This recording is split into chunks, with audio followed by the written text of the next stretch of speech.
recipe na gusto ko namang ibahagi sa inyo kung paano natin lutuin ang ating pechay at hipon na ito. Ayan, masarap na ulam. May nilagay na tayong mantika, garlic.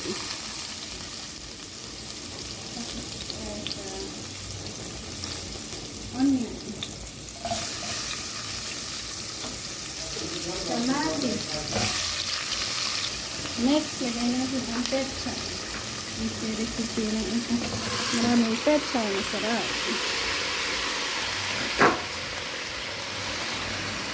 Tapos yung hipon natin. Maraming hipon. Lagyan natin ng seasoning. Magic sarap.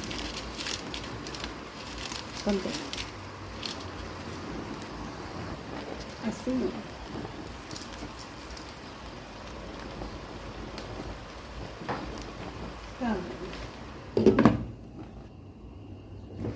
Yan. O, diba masarap?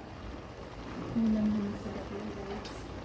Lagyan natin ng konting cornstarch na nadalyot natin sa tubig. Konti lang. Yan.